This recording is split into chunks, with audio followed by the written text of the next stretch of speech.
One of Falcom's new RPGs has been debatable in the West lately. That game is Tokyo Xanadu. Why is it debatable? Because Axis Games is bringing over the PlayStation Vita version of Tokyo Xanadu, but they're also bringing over the PS4 version later that is enhanced and has extra story content and playable characters.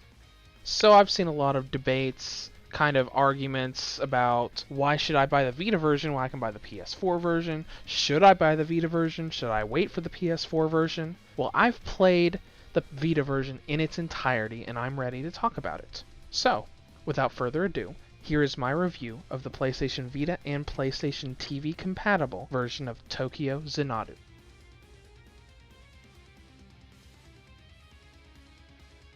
Unlike Falcom's typical fantasy setting, Tokyo Xanadu takes place in modern Tokyo, specifically the year 2015. Ko is a student who tries to save a classmate he sees being mugged and ends up knee-deep in a battle between several underground Japanese groups and an alternate dimension known as the Eclipse, which actually caused a disaster that killed thousands of people 10 years before the game starts. Now the plot follows Ko as he ventures in after his friends and family when they become victim to this Eclipse dimension and the monsters that lurk within it. He slowly forms a group that can fight back to prevent a second disaster, and the plot kind of just goes from there, leading up to them trying to prevent this second disaster from happening. Now, Tokyo Xanadu is one of those stories where I went in, they introduced all these characters, Ko, Shiori, Ryota, Asuka, Sora, and I'm thinking, I'm never going to remember these names. These do not seem very memorable at all. And then, less than an hour later, I was reciting them without even looking at the game. It's a game that is deceptively charming. It doesn't look charming at the start, but give it even 20 or 30 minutes, and it is quite charming if you're into anime.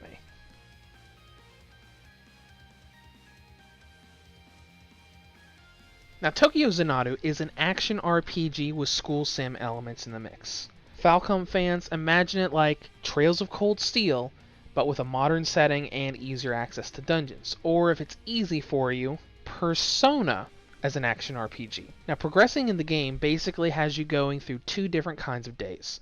You'll have days where you can venture around the city and spawn story scenes, which will eventually lead you to a dungeon, and you have your free time days, where you can revisit dungeons, do side quests, find optional dungeons, use affinity crystals to experience friendship bonding scenes, go to shops, and a lot of other stuff. One thing I'm going to note is that these character scenes are very similar to the social links from Persona, and they're exactly like the character bonding scenes from Trails of Cold Steel 1 and 2. Now, going off of that point, there are shops around the city where you can spend money on items and equipment, but you can also exchange gems dropped by enemies into money, just like the exchange system in the Legend of Heroes series. And let's further drive that point. Tokyo Xanadu borrows a lot from the Legend of Heroes. The friendship events, all of the options with New Game Plus, Toa being in there as a character, the shop system, navigating the town, exchanging gems for money, and even the way the customization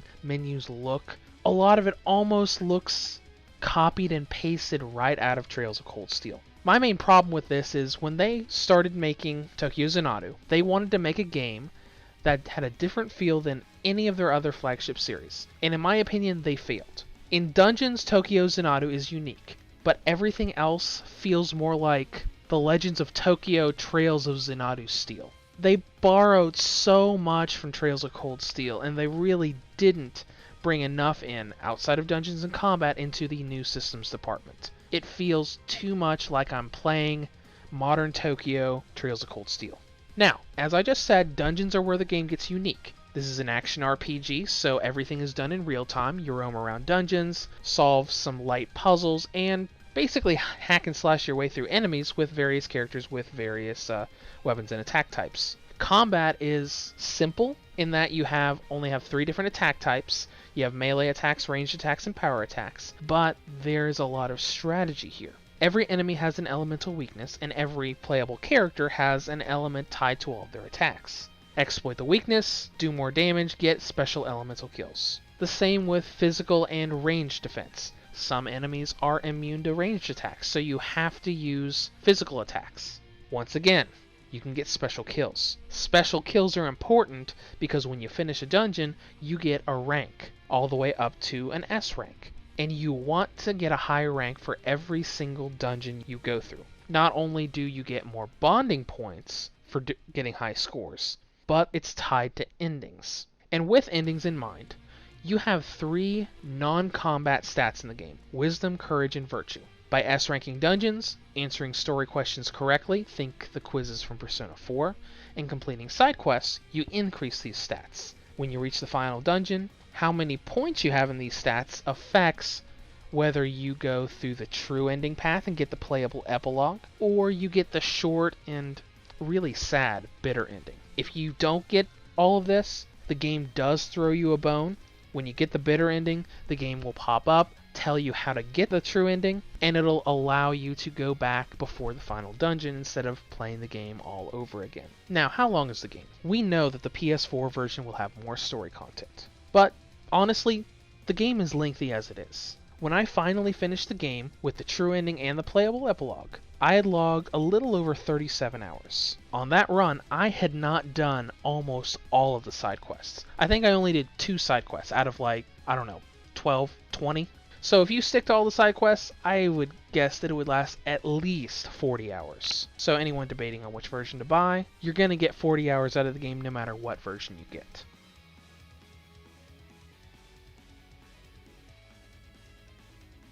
Now, presentation is something that we need to talk about.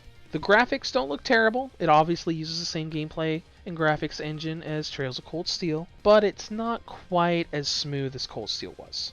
A lot of the character models have a lot of jagged edges around them until you really zoom in on in those certain cutscenes. I mean, it's noticeable. It's not a huge problem, but it just shows that same graphics engine, but it doesn't look as smooth. The bigger problem is performance. Load times aren't very long, but frame drops do tend to happen quite a bit. Like in Trails of Cold Steel, there are a lot of frame drops in cutscenes, but there's also a lot of frame drops in combat.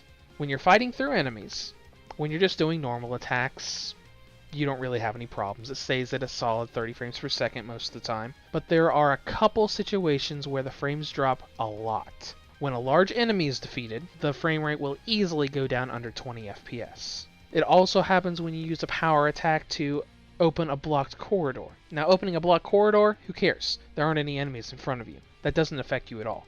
And most of the time, the big enemies being defeated doesn't affect you either. What does affect you are 2 bosses in the game, which I cannot show you in this video review because they are the final boss and the true final boss. Those 2 bosses have AoE attacks that really tank the frame rate. Now, some other bosses have some that'll tank the frame rate a little bit, but not nearly as much as this. Now, it's not going to break the game to where you can't even beat the final boss. I actually beat the final boss pretty easily. But their frame drops, they are extremely noticeable, just so you know. In conclusion, Tokyo Xanadu is a fun action RPG if you're a fan of Falcom. The main problems with the game are the heightened number of jagged edges on the character models, the frame rate drops in combat, and the fact that they just took too much of Trails of Cold Steel for this game.